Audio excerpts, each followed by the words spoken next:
Le tout automobile, ça vous dit quelque chose? Il symbolise le XXe siècle dans de nombreux pays, l'essor économique, l'affirmation de l'individualisme.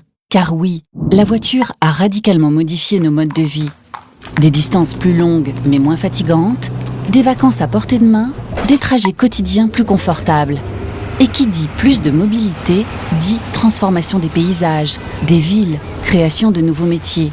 L'automobile prend une place centrale dans nos vies. Et partout, les mêmes causes produisent les mêmes effets. Plus d'embouteillages, une augmentation des temps de trajet, plus de consommation d'énergie, de pollution. Bref, tout s'accélère.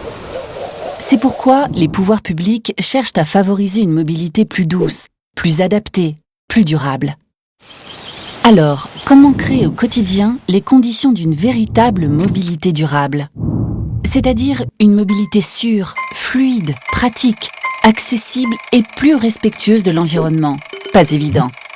Aujourd'hui, les pouvoirs publics, les associations et les acteurs locaux réfléchissent à des solutions adaptées aux besoins des communautés et des partenaires économiques. Les idées ne manquent pas. Pistes cyclables, redéfinition des offres en transport public, péages urbains, autopartage.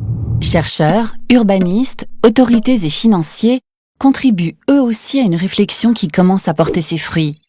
En 2011, la Commission européenne signe le Livre blanc des transports, un plan européen pour le développement de la mobilité durable. L'objectif est de réduire de 60% d'ici 2050 les émissions de CO2 liées au transport. En juin 2012, à Rio+20, 8 grandes banques de développement s'engagent à consacrer plus de 175 milliards de dollars dans les 10 ans à venir au développement de transports urbains durables dans les pays émergents. L'enjeu est désormais de permettre à chaque moyen de transport de retrouver sa place. Les transports collectifs dans les villes et entre les villes, l'aérien pour les longues distances et la voiture dans les zones non desservies par des réseaux collectifs. Ce développement s'appuie sur 3 grandes idées. D'abord, favoriser les modes de déplacement doux, comme la marche ou le vélo, pour faciliter notamment l'accès d'un mode de transport à un autre dans les villes, et renforcer l'offre de transport public pour encourager les changements de comportement. Ensuite, améliorer les connexions entre les différents types de transport, avec par exemple un système commun de billettique et des systèmes d'information intelligents qui permettent d'optimiser les parcours multimodaux. Enfin, développer des véhicules qui consomment moins, polluent moins et dépendent moins des énergies fossiles. Ainsi, fleurissent les bus hybrides, les véhicules au gaz naturel et les voitures électriques.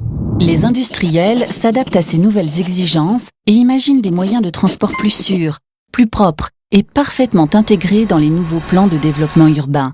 Avec Alstom, la mobilité durable est sur les rails. Elle avance vite, elle avance bien. Éco-conçus, les métros, les tramways et les trains Alstom sont plus respectueux de l'environnement, plus sobres en énergie. Grâce aux solutions innovantes d'Alstom, ils sont aussi plus sûrs, plus confortables et plus rapides. Alstom place la mobilité durable au cœur de sa stratégie de développement. C'est aujourd'hui un des leaders mondiaux de l'industrie ferroviaire.